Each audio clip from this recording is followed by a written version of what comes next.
Tu te souviens de ton arrivée à l'université. Tout semblait excitant. Un nouveau chapitre, des nouvelles rencontres, une chance de grandir. Mais avec le temps, la pression s'est installée. Peut-être lentement, puis de plus en plus fort. Et aujourd'hui, tu te sens peut-être accablé par une charge invisible, celle de la dépression. La vérité, c'est que des milliers d'étudiants comme toi traversent le même calvaire. En France, une étude menée en 2023 relève que 41% d'étudiants présentent des symptômes dépressifs. Et ce chiffre ne cesse d'augmenter chaque année. Mais pourquoi? Et comment faire face à cela? C'est ce que nous allons voir dans cette vidéo. La dépression chez les étudiants résulte souvent d'une combinaison des facteurs. Et nous verrons dans cette vidéo 4 causes majeures de la dépression chez les étudiants. La première cause, c'est la pression académique.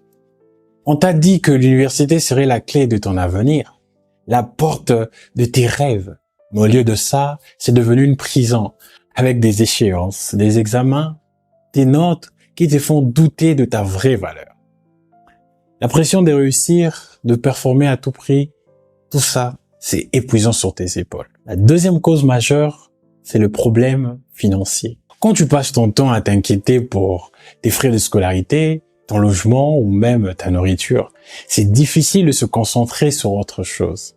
Et pourtant, selon une étude de 2023, près de 26% d'étudiants affirment avoir des difficultés financières très sérieuses, ce qui augmente encore leur anxiété et leur stress. Troisième cause majeure, l'isolement social. La solitude est aussi un ennemi invisible. Tu te retrouves dans un endroit plein de gens, mais tu te sens seul. Loin de ta famille, de tes amis et tes repères. C'est difficile de s'adapter à un cadre sans avoir le soutien nécessaire. Maintenant, nous allons aborder les symptômes qui sont négligés et méconnus, qui nous poussent justement à entrer dans un état dépressif. Je sais, la dépression chez les étudiants ressemble pas toujours à ce qu'on imagine. Ce n'est pas juste de la tristesse. Parfois, c'est subtil et invisible. Voici quelques signes qui sont souvent négligés, mais qui sont des signaux qui nous alertent que nous sommes dans un état dépressif. Le premier signe à considérer, c'est la fatigue persistante. Tu t'endors la nuit, mais tu te réveilles encore épuisé. Ce n'est pas juste le manque de sommeil, c'est un épuisement qui te ronge à l'intérieur. Tu n'as plus d'énergie pour sortir, ni pour te concentrer sur tes cours. Et chaque jour pour toi devient une bataille. Qu'est-ce que c'est difficile. Le deuxième signe à considérer, c'est la perte de motivation. Avant, tu avais des projets, des rêves, mais aujourd'hui, tout semble lointain. Même tes passions te laissent indifférent. Chaque jour se ressemble. Les activités que tu aimais te paraissent comme une corvée. Le troisième signe à considérer, c'est le trouble de sommeil. Tantôt tu n'arrives plus à fermer l'œil, tantôt tu dors trop, dans un état de torpeur. Le sommeil devient un refuge ou un échappatoire à la réalité. Le quatrième signe à considérer, ce sont les pensées négatives. Tu te sens comme un imposteur, avec des phrases comme « je n'y arriverai jamais »,« je suis nul ».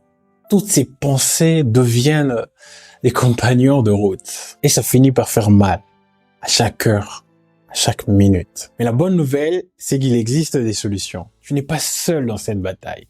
Il y a des ressources, des aides qui peuvent t'aider à sortir de cette spirale. Et je vais t'en citer quelques solutions qui vont t'aider justement à pouvoir sortir de cet état dépressif. En premier, les services universitaires. Les nombreuses universités proposent des services de soutien psychologique gratuits ou plus ou moins à un prix abordable. Et ces consultations peuvent t'aider à mieux comprendre ce qui se passe dans ta vie, ce qui t'arrive, et à en parler, à reprendre vraiment le contrôle de ta vie. La deuxième solution que je peux te proposer, c'est la thérapie adaptée. Ce sont des thérapies comme la thérapie cognitivo-comportementale. C'est un des outils le plus efficaces contre la dépression. Elle pourra t'aider à déconstruire ses pensées négatives et à retrouver des perspectives plus positive. La troisième solution que je te propose, ce sont des initiatives étudiantes. Des associations et des groupes de soutien se forment à travers les universités et ces espaces te permettent de rencontrer d'autres étudiants qui traversent la même situation. Parler avec des gens qui comprennent exactement ce que tu vis, c'est une solution pour sortir aussi de cet état.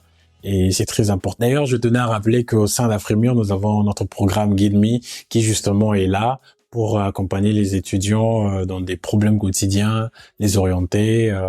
Vraiment, c'est à considérer pour ceux qui vivent ici en Biélorussie, ils peuvent nous contacter, il n'y a pas de problème. Et la quatrième et la meilleure solution que je te propose, c'est la prière. La prière semble être une solution négligeable, mais pourtant elle est une solution efficace contre la dépression car on se remet au Très-Haut qui détient toutes les solutions, qui a la solution justement à ce problème-là et il est capable de guérir toutes les maladies. Donc c'est la meilleure solution que je peux vraiment vous conseiller. La dépression chez les étudiants est une réalité, mais ce n'est pas une fatalité, car il existe des solutions, des personnes prêtes à t'aider. Tu n'es pas seul dans ce combat. Tu n'as pas à porter tout ce fardeau tout seul. Si toi aussi tu ressens ce poids, sache que ce n'est pas une faiblesse. Parle-en, cherche du soutien, car il n'y a aucune honte à demander de l'aide. Nous sommes arrivés à la fin de cette vidéo. Si vous avez des questions, si vous avez un commentaire, laissez-les. Et n'oubliez pas de liker cette vidéo, de la partager à celui qui a vraiment besoin de suivre des solutions comme ça pour pouvoir l'aider à sortir de cet état. Quant à moi, je vous dis à bientôt.